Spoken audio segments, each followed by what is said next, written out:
Hey, my friends, we will be right back to the show. But I have a question for you.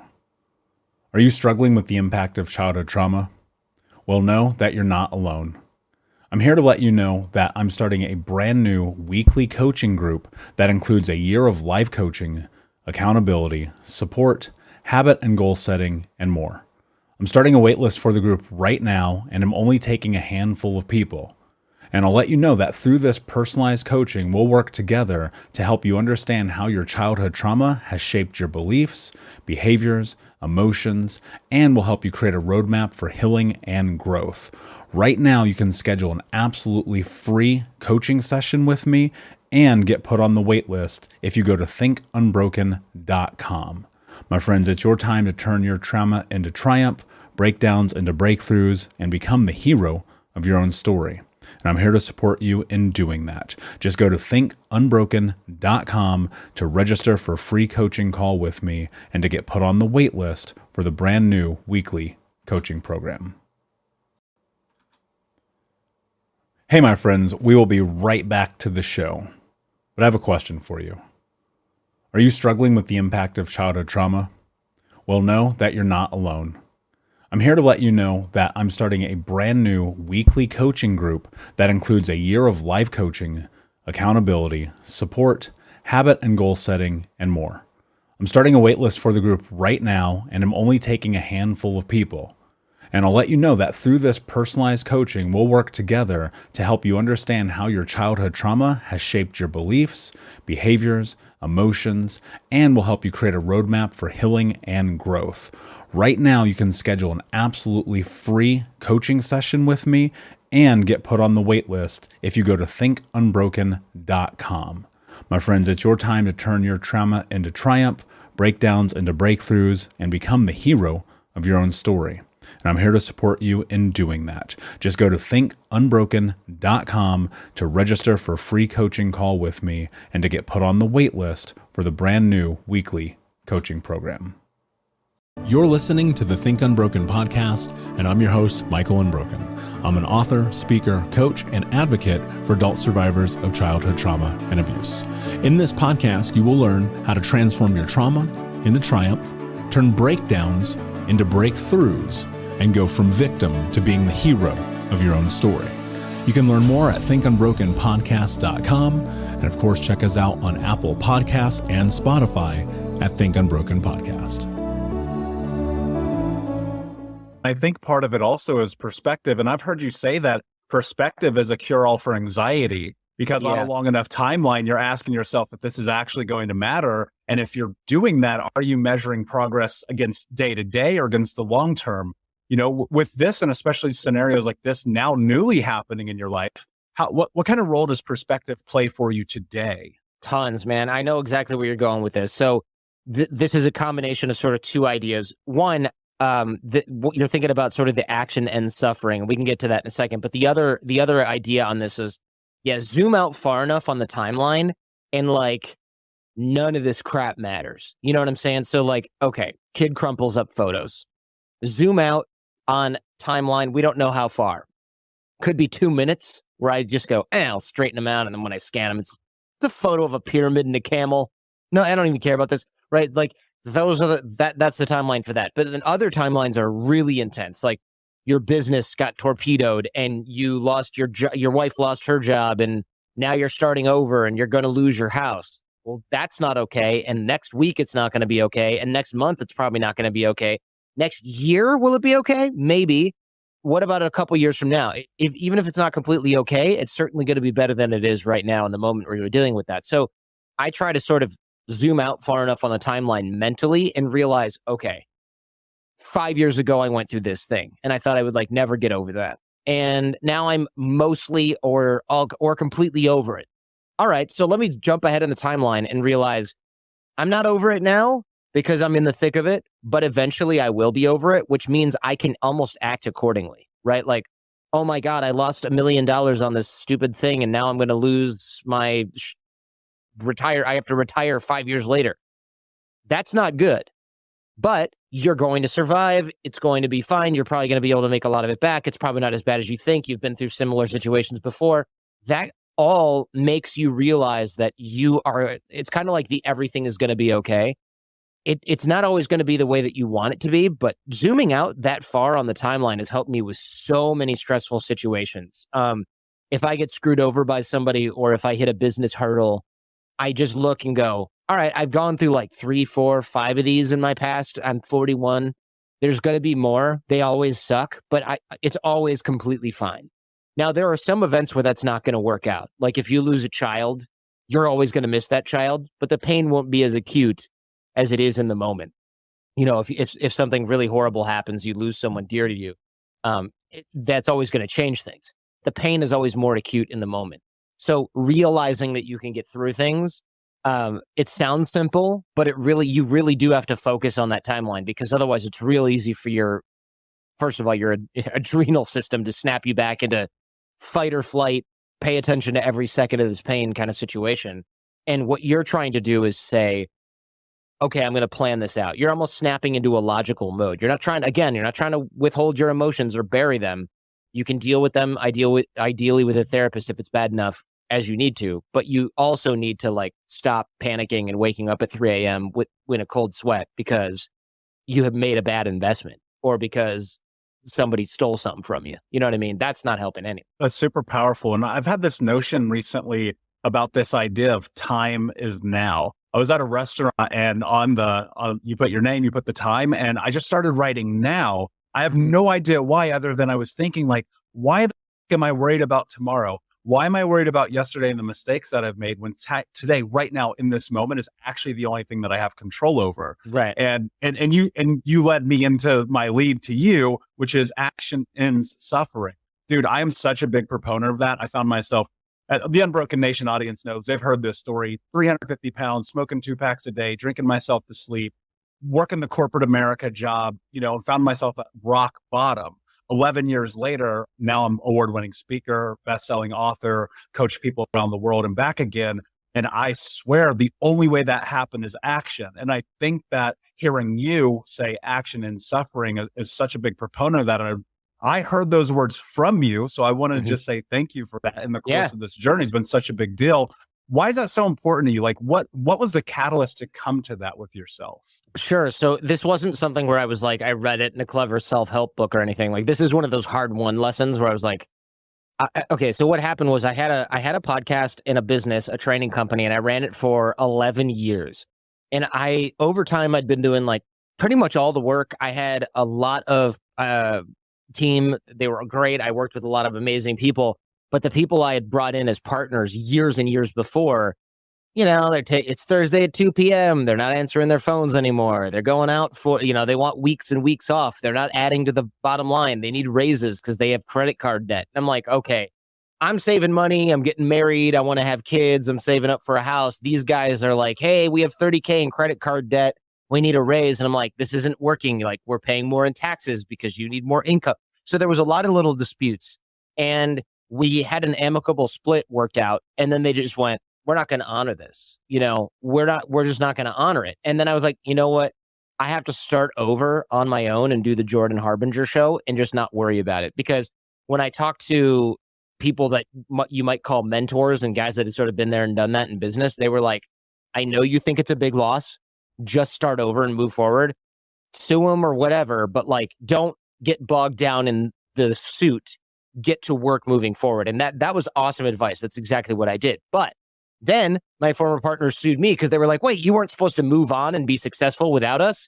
So they they did file a lawsuit. It didn't go well for them. But it took a long time and it was expensive. It was much more expensive for them. But that's another story for another time. That's what happens when you sue lawyers. It gets expensive for you. I had been waking up for the first couple of weeks after the split, and I was like, how am I going to restart this thing that I created over 11 years on my own? Like, is the timing wrong? I'd started in 2006 when podcasting was like new. Can you build a big podcast now?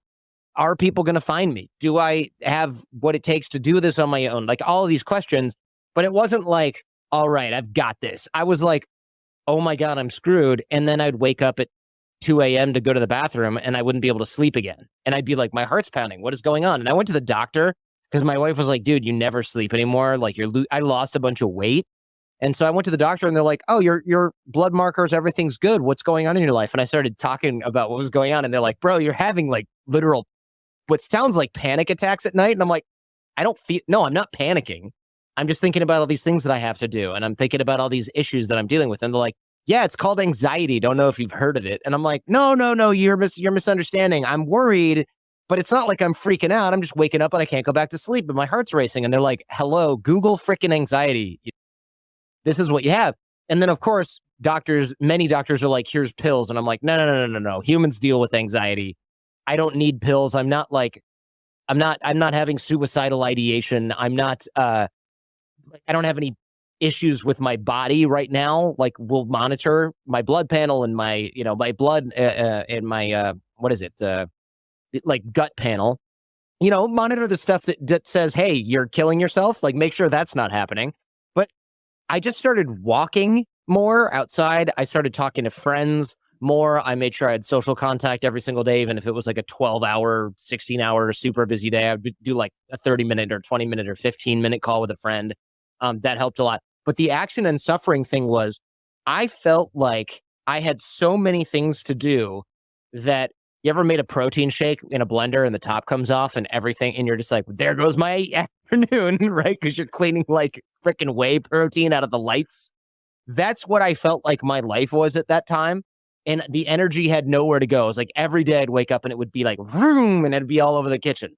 And I'd be like, oh, I got to clean this up. And I'm cleaning up all these little things. Like I got to start a Twitter account. I got to open bank accounts. But then I was like, all right, instead of freaking out about all this stuff, because there's so much, I just sat down and I made a plan. It was like 100 things that I had to do. And I made this huge list with my wife. And when I made the list, I did a few of them. And then I took a glorious nap. And then when I woke up, I did a few more until I was tired. And then I went to bed and I slept fine because I was like, well, tomorrow I'm going to do this. And I'm probably going to be out of time about here. And I just started knocking everything down. And as I did that, my business was building up and I was rebuilding things and getting things back on track. And I was like, wow, like, look, making a plan, great insight, jack off. Like, why am I listening to you about this? Seriously, though, like if you have no plan or the plan's only in your head, that's a huge problem because your head is going, well, maybe you should move this over here. What about that? Oh, but when you do this thing, don't forget about that. But if you write everything down and you're just knocking them down and then you think of something new, you just add it to your to-do list. There were hundreds of things on this list over the last few months or over the first few months, of rebuilding the Jordan Harbinger show. And as I knocked them out, I felt better as opposed to feeling worse, which is what I felt like before, because it was like pulling weeds, right? I'd pull one out and go, oh, good, I finally did this. And I'd be like, there's these 3 more things I didn't even think of. And I'm up at 3 a.m. typing and writing things down. That was miserable. But when I had the action focus, I was able to focus my energy like a laser beam instead of a blender. And that was really what made me feel like instead of, wham, woe is me, how am I going to do it? It was like, okay, we hit a major setback, but I'm on my feet and I'm walking and I'm warming up to a run again. Whereas before I was just kind of rolling around in the mud. That's really what it was. I was gaining no ground. Even if I was gaining ground, it didn't feel like it because I didn't have any sort of sense of a map of the territory and it didn't feel like I had forward momentum. And there's a lot of gold in what you just said. And the biggest takeaway for me just in that, and maybe it's because the last thing that I heard, right? You go, okay, in reality, the way that you step into creating something powerful is that you have to, for lack of a better term, you just got to show up and do it. On the days you don't want to, on the days you do want to, and every single day in between. I mean, that's the same way I built a podcast, the same way I wrote a best-selling book, the same way I've done all of the things. Like, it's like, I don't want to sit down and write for 4 hours. I can think of a million better things to do, but it's on the calendar. So you show up. And Nick, that kind of leads me into this question that for a lot of people listening right now or watching, they're probably thinking like, man, this Nick guy, he's just one of the lucky ones. He must have had everything handed to him. I mean, he's written music. He probably will win a Grammy one day. He knows all these celebrities. Why are we even listening to this guy right now? But I want to ask you this question because I think it'd be really impactful and beneficial for people to understand something. How much of this journey for you has been about getting out of your own way?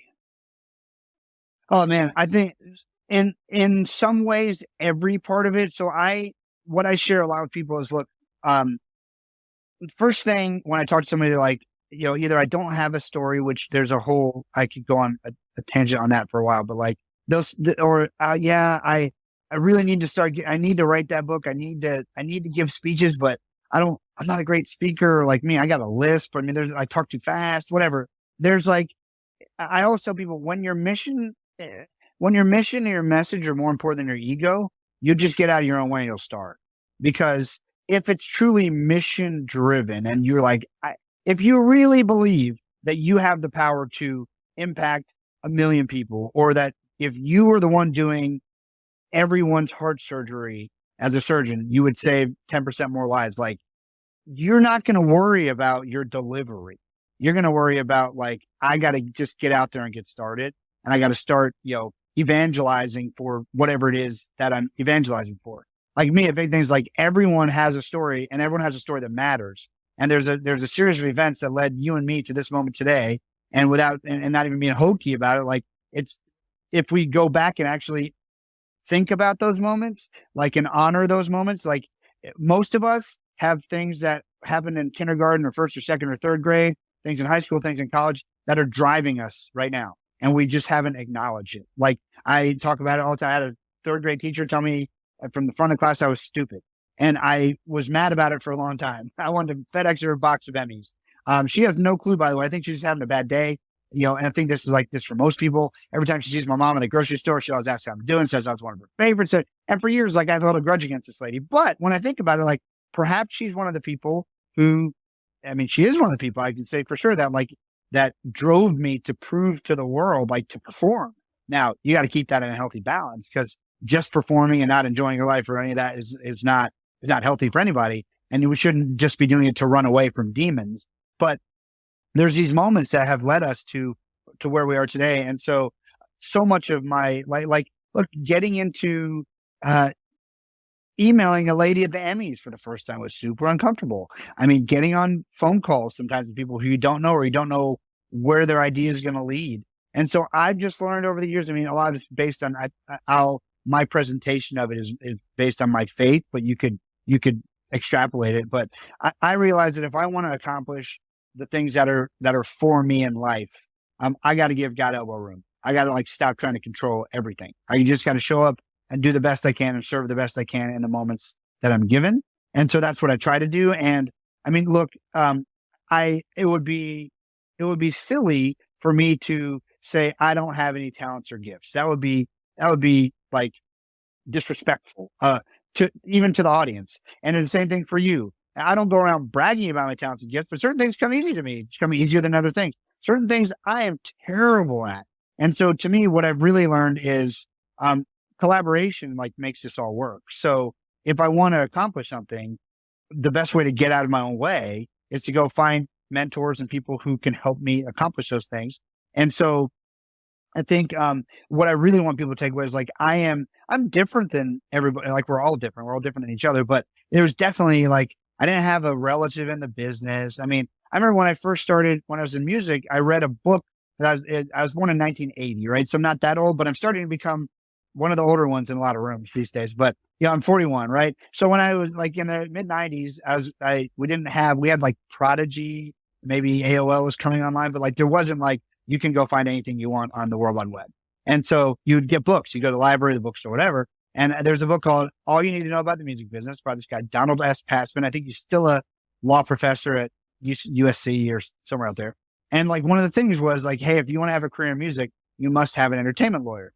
Well, I had to, I got the phone book, and I was living in Orlando. There's, like, maybe 3 people listed our entertainment lawyer, but we just had Matchbox 20 just broke out of Orlando, 7 Mary 3 was. So, like, there was a little bit of a scene. It was supposed to be Hollywood East, Disney was building a studio and stuff. So there's a few people, but, like, I had to, like, call, and as a 15, 16-year-old kid with, like, no money, and try to find someone who'd talk to me about it, because this was my only way. This book says I got to get an attorney. You just have to take these steps, and they're uncomfortable conversations. I actually ended up getting through to one guy and ended up in a Bible study with him 20 years later, which is funny. I was able to tell the group, like, he don't even know who I am. I'm going to tell you guys, this guy's the real deal. He's a good dude. He took my call when I was 15, and he was Matchbox 20's lawyer, and he walked me through the next few steps I could take in my career. But all of this is all like, I am not specialer. That's a terrible word, but I'm going to use it intentionally than anybody else here. I have taken risks. Some have worked out, some have not worked out. I think if the main thing I could tell anyone, if you want to be successful, I mean, self-awareness is huge. I mean, you can't just keep not getting any better or not having the talent to do something and expect to be great at it. But I will say, I think an equal dose of perseverance is super helpful, because you really only lose the game when you give up.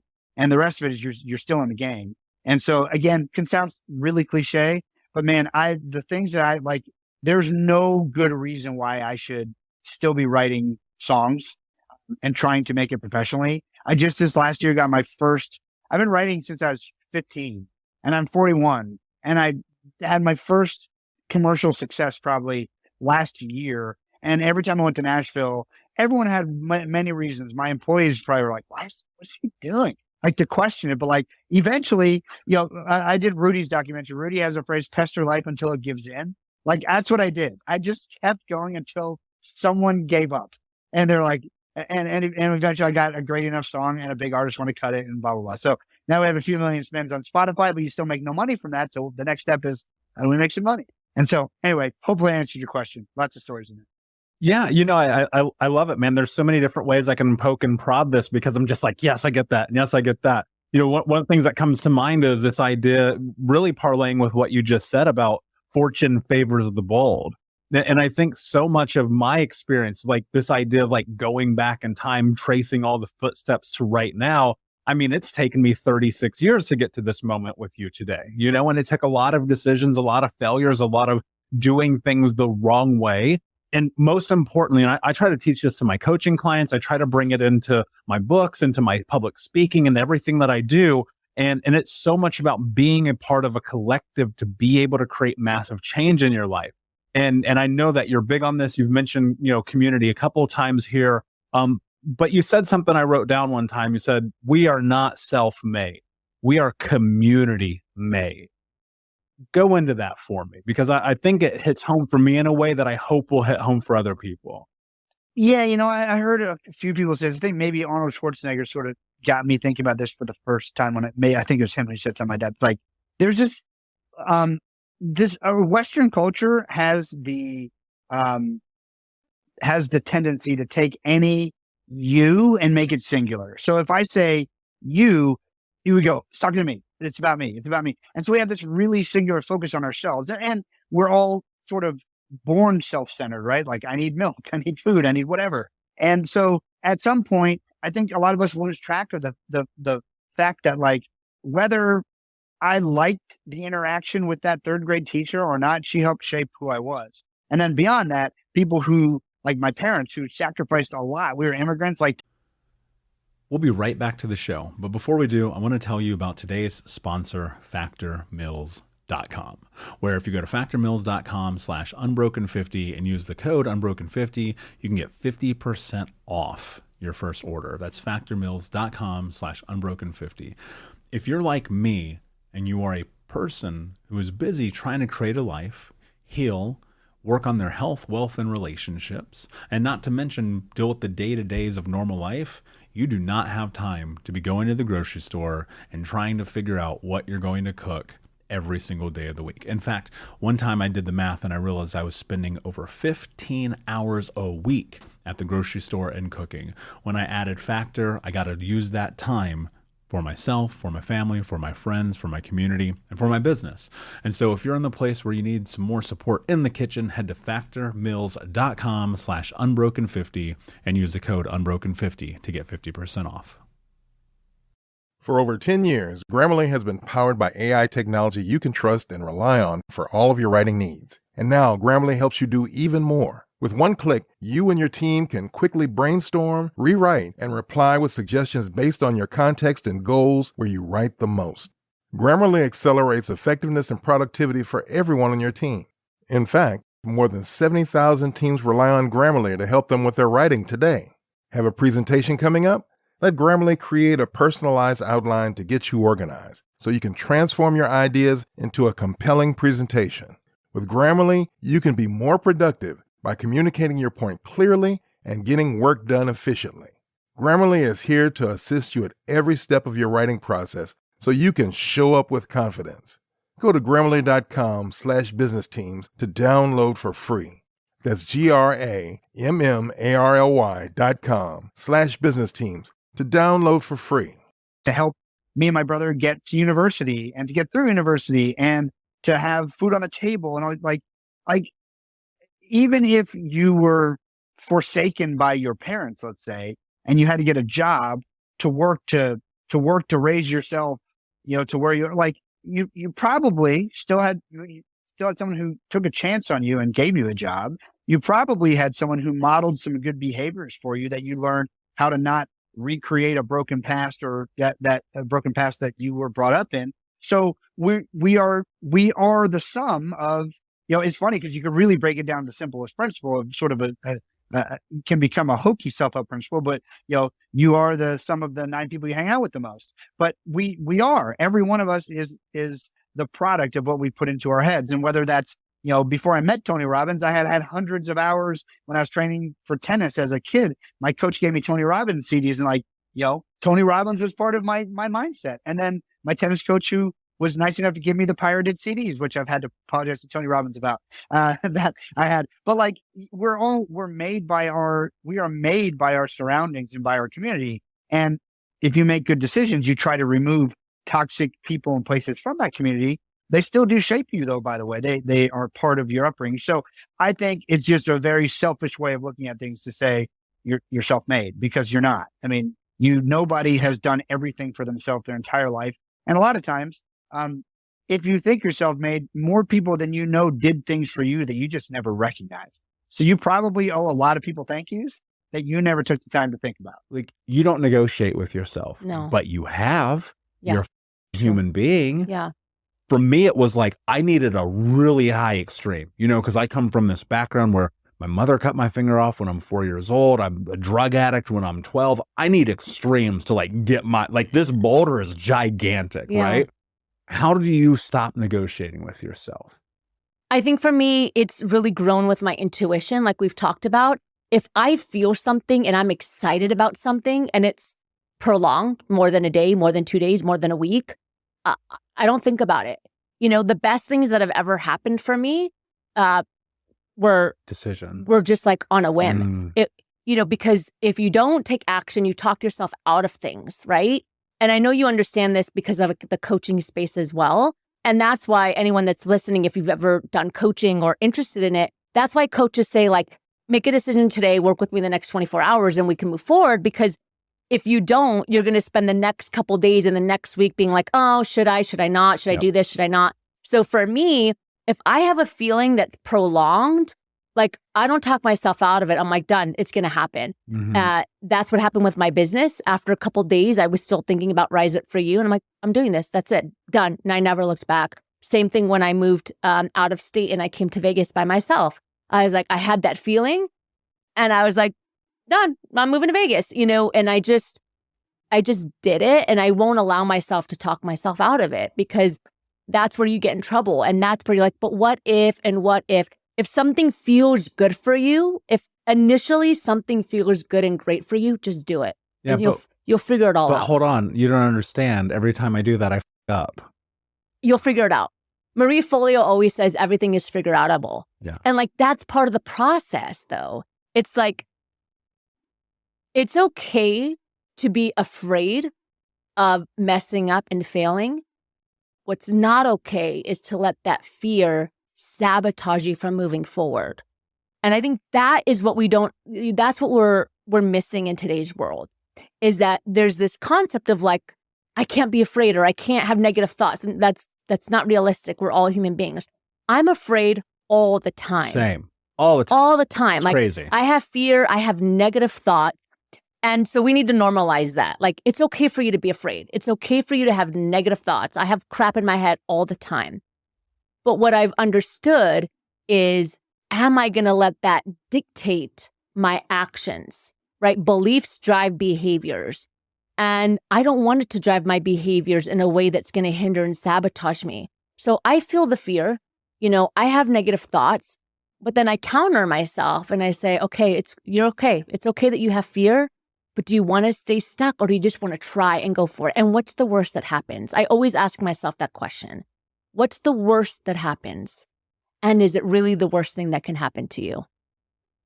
And for somebody that's had divorce, that's had loss, you can understand this and appreciate you've been through a lot in your life.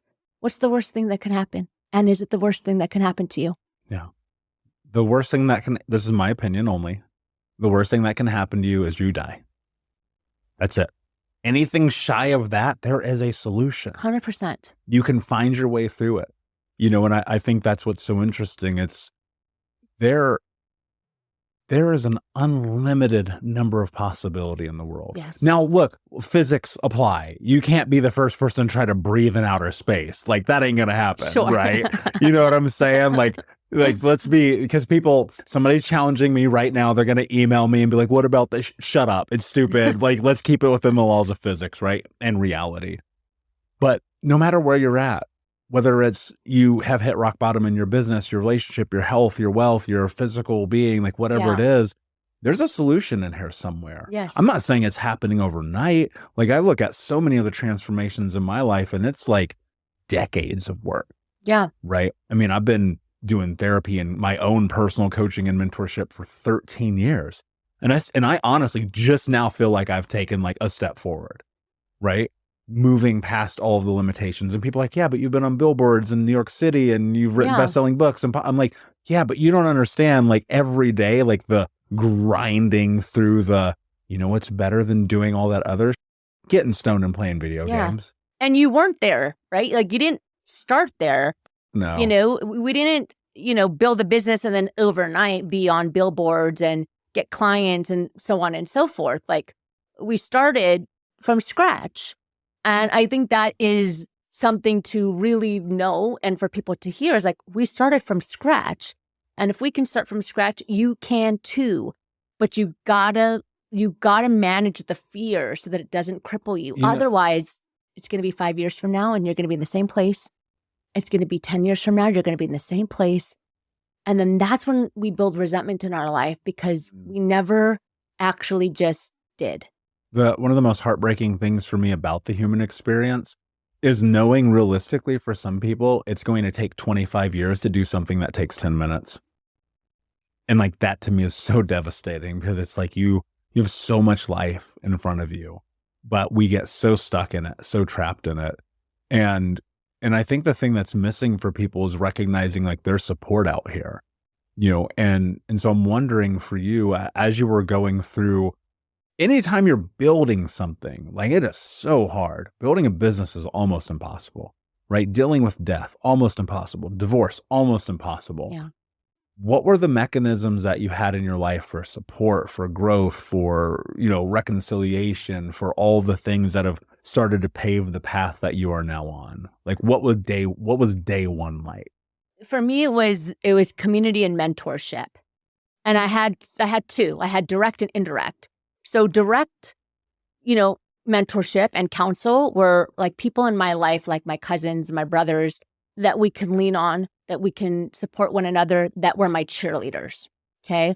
And then indirect mentor was like podcast and going to conferences and hearing people speak and understanding that there's possibility and watching these people do it and hearing their stories.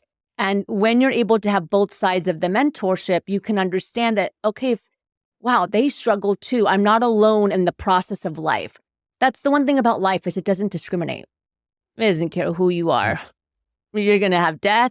You're going to have heartbreak. You're going to have struggle. Like it doesn't care who you are.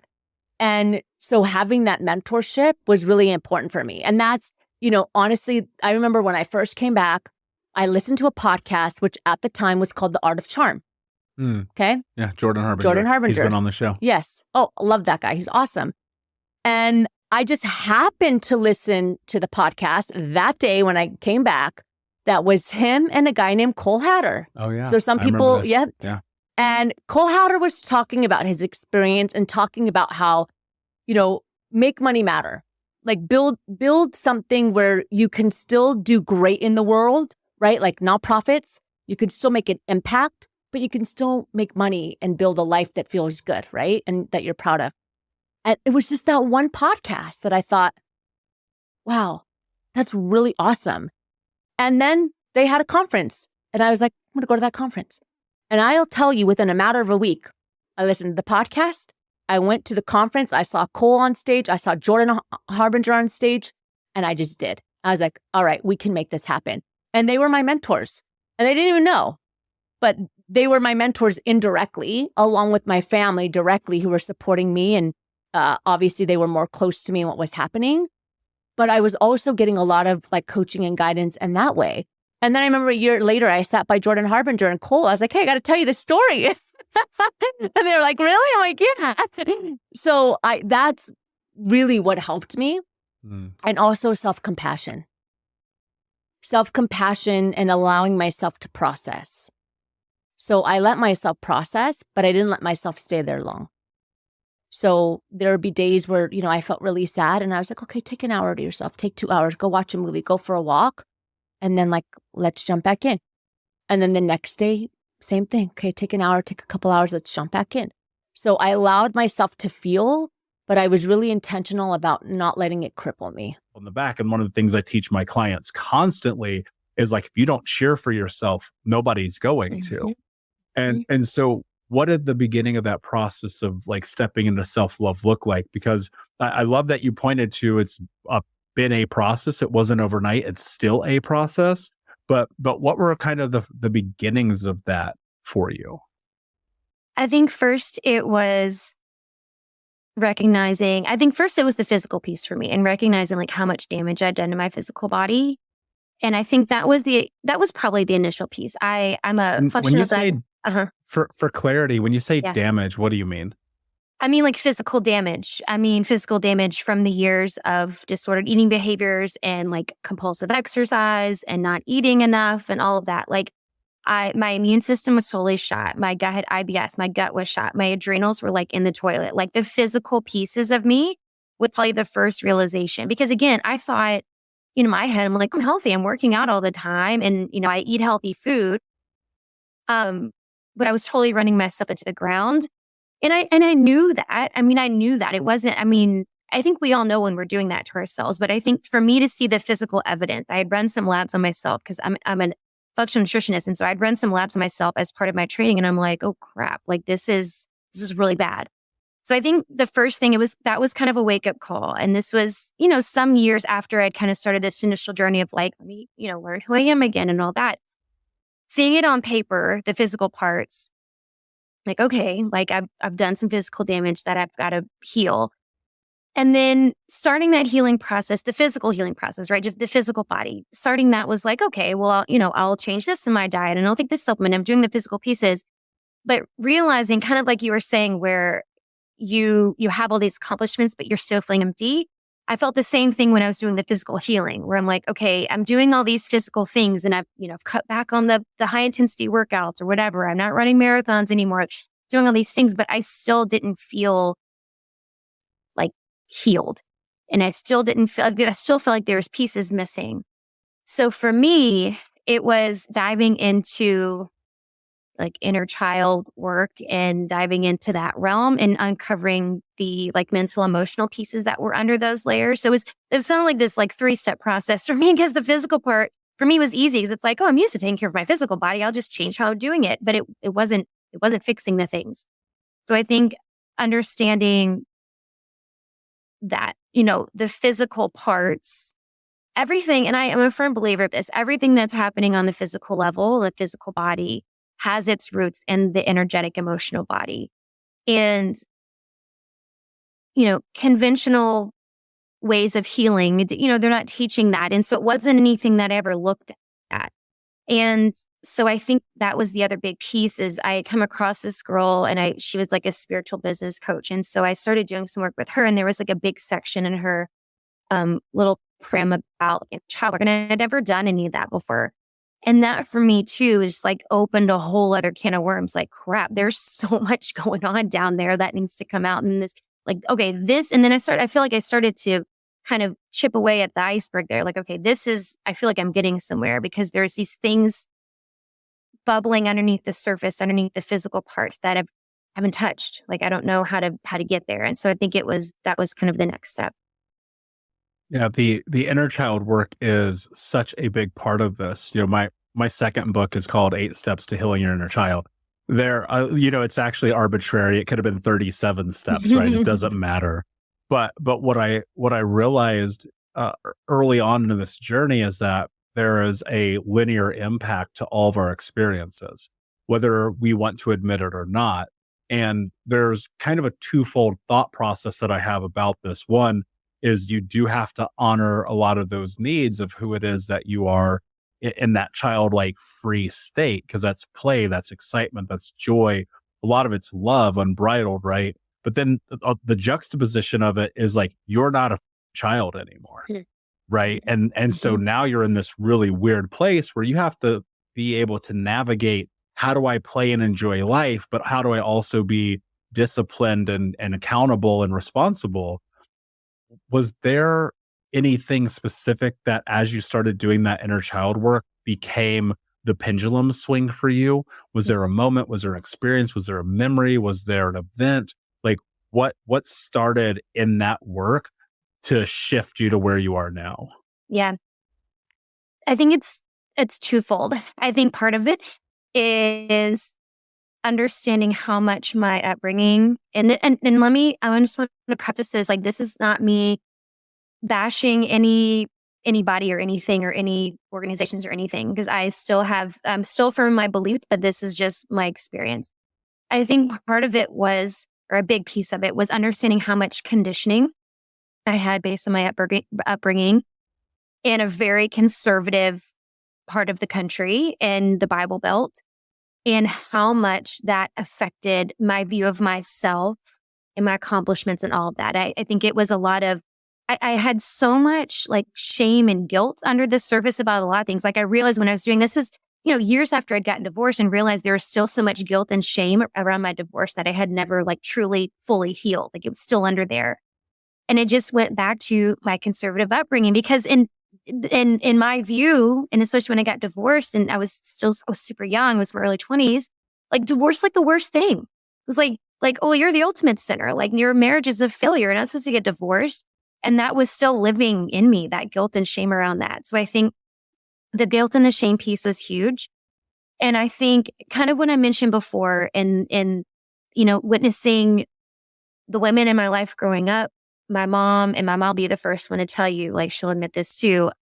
The women just in a community, it's keeping up the facade, right? It's keeping up appearances. Let's make everything look good and look like you got it all together and all of that. And I still felt that too. And again, it was all these things that had happened, because at the time, so when I was going through this inner child work, all of this, I feel like all of this was foreign to me. Like, I didn't know all of this stuff was living in me, that I had this guilt and shame about things, and understanding like my perfectionist tendencies. It all goes back to that, like seeing how this was modeled, and you got to look perfect and be the perfect wife and all this. So yeah, I think it was deconditioning a lot of the things that I learned growing up, and just how I was raised, and this kind of conservative mindset of how things should look and how you should live your life, and all the living by the shoulds, and what makes you a good person, what makes you a bad person, untangling all of that. Was there a part of that in which you had to forgive yourself? Oh yeah, totally.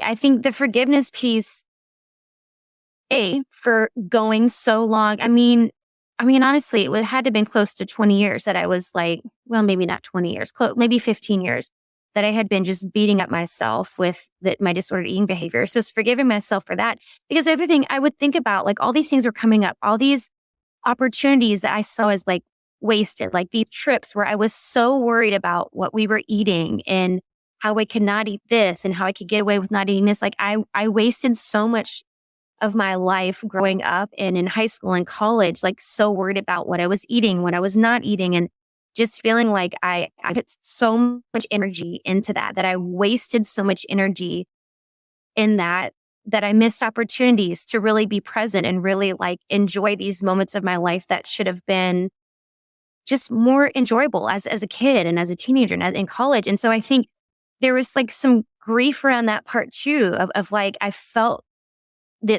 of these feelings coming up, like I feel like I missed out on things, but then reframing that and looking at, you know, the opportunities that came up from those experiences. And now, like, working the work that I do as a functional nutritionist, I've worked with people who have, are or have been recovering from disordered eating behavior. So like I'm able to use that as a gift now, but it was definitely a healing process of like forgiving myself for that and not and letting go of feeling like a quote wasted, time or energy, whatever. And knowing that like time is it's never wasted. It's just how you see the opportunities on the other side of that. Thank you so much for listening to Think Unbroken. Please share this episode with someone who could use it and help us move forward in our mission of ending generational trauma in our lifetime. And if you would, please take 5 seconds to pop on iTunes or Spotify, hit that 5-star, leave a review, and you can also reach out to us on social at Michael Unbroken or at Think Unbroken. And of course, you can check out our YouTube channel at Think Unbroken. Thank you for being a part of Unbroken Nation, my friends, and until next time, be unbroken. Hey, my friends, we will be right back to the show, but I have a question for you. Are you struggling with the impact of childhood trauma? Well, know that you're not alone. I'm here to let you know that I'm starting a brand new weekly coaching group that includes a year of live coaching, accountability, support, habit and goal setting, and more. I'm starting a waitlist for the group right now, and I'm only taking a handful of people. And I'll let you know that through this personalized coaching, we'll work together to help you understand how your childhood trauma has shaped your beliefs, behaviors, emotions, and will help you create a roadmap for healing and growth. Right now, you can schedule an absolutely free coaching session with me and get put on the wait list if you go to thinkunbroken.com. My friends, it's your time to turn your trauma into triumph, breakdowns into breakthroughs, and become the hero of your own story. And I'm here to support you in doing that. Just go to thinkunbroken.com to register for a free coaching call with me and to get put on the wait list for the brand new weekly coaching program.